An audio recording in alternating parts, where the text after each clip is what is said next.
Assalamualaikum warahmatullahi wabarakatuh. Alhamdulillahirrabbilalamin. Wassalatu wassalam ala asrofil anbiya'i wal mursalin wa ala alihi wa sahbihi ajma'in, amma ba'd. Dengan berdoa sebelum pembukaan, marilah kita bersama-sama membaca basmalah. Bismillahirrahmanirrahim. Adapun judul ceramah saya yang akan saya bawakan pada siang hari ini yaitu konsep Islam tentang keragaman dalam keberagaman. Dalam kaitannya dengan agama, Islam merupakan petunjuk bagi manusia menuju jalan yang lurus, benar, dan suatu dengan tuntunan kitab suci Al-Quran yang telah diajarkan oleh Nabi Muhammad SAW. Kalau dikaitkan dengan konteks perubahan zaman sekarang, bagaimana Islam memandang keberagaman, pluralitas yang ada di negeri ini, bahkan di dunia, sebagaimana yang telah disebutkan berkali-kali oleh Allah Subhanahu wa Ta'ala di dalam Al-Quran. Islam sangat menjunjung keberagaman pluralitas karena keberagaman pluralitas merupakan sunnatullah yang harus kita junjung tinggi dan kita hormati keberadaannya. Seperti dalam Al-Quran Al-Hujurat ayat 13, Allah Subhanahu wa Ta'ala telah menyatakan, wahai para manusia, sesungguhnya kami menciptakan kamu dari seorang laki-laki dan perempuan dan menjadikan kamu berbangsa-bangsa dan bersuku-suku supaya kamu saling mengenal. Dari ayat Al-Quran tadi itu menunjukkan bahwa Allah sendirilah yang telah menciptakan keberagaman, artinya keberagamaan di dunia ini mutlak adanya. Dengan adanya keberagaman ini bukan berarti menganggap kelompok, mazhab ataupun keberagaman yang lain sejenisnya menganggap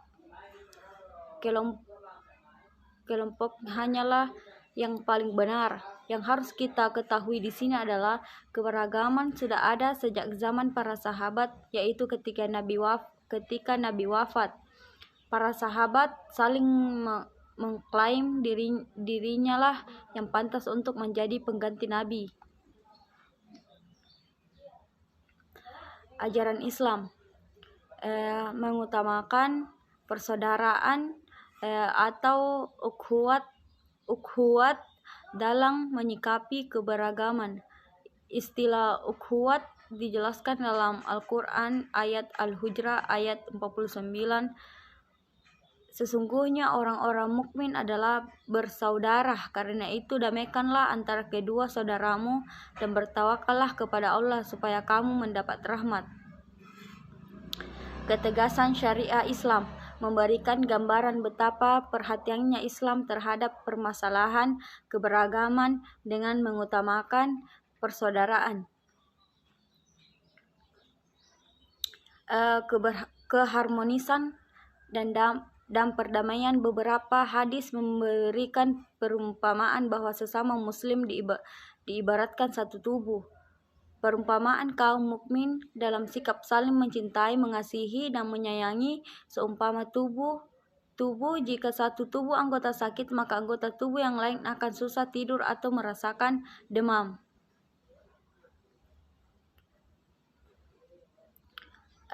Perumpamaan yang lain diibaratkan bangunan. Orang mukmin dengan orang mukmin yang lain seperti sebuah bangunan, sebagian menguatkan, sebagian yang lain. Sahih Muslim. Penyebab munculnya perbedaan aliran antara lain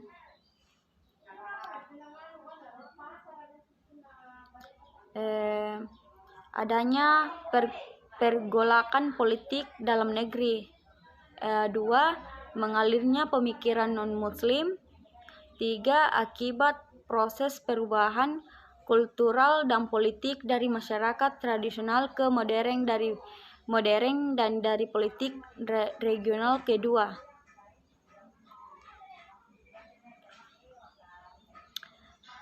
Islam memberikan beberapa prinsip dasar dalam menyikapi dan memahami pluralisme ini. Prinsip keberagamaan yang lapang.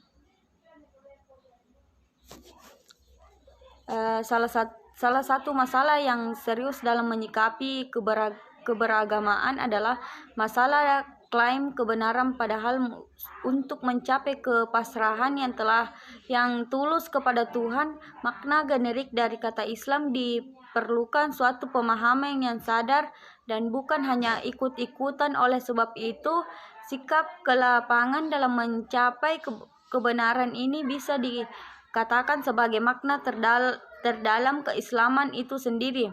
Diceritakan dalam hadis, Nabi bersabda kepada sahabat Utsman bin Maz'un, dan sesungguhnya sebaik-baik agama di sisi Allah adalah semangat pencarian kebenaran yang lapang.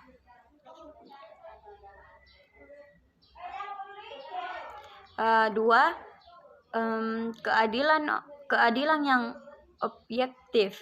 Dalam konteks pluralisme, keadilan mencangkup pandangan maupun tindakan kita terhadap pemeluk agama lain. Tindakan seringkali karena kita tidak suka dan menganggap orang lain sebagai bukan bagian dari kelompok kita.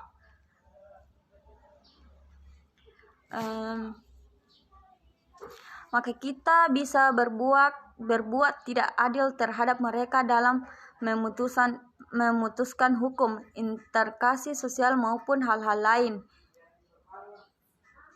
Islam mengajarkan bahwa kita harus menegakkan keadilan dalam sikap dan pandangan ini dengan objektif, terlepas dari rasa suka atau tidak suka.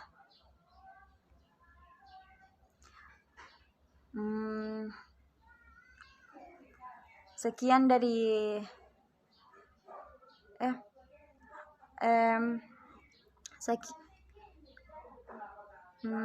sekian dari ceramah saya yang saya bawakan pada siang hari ini. Mohon maaf bila ada salah-salah. Sekian.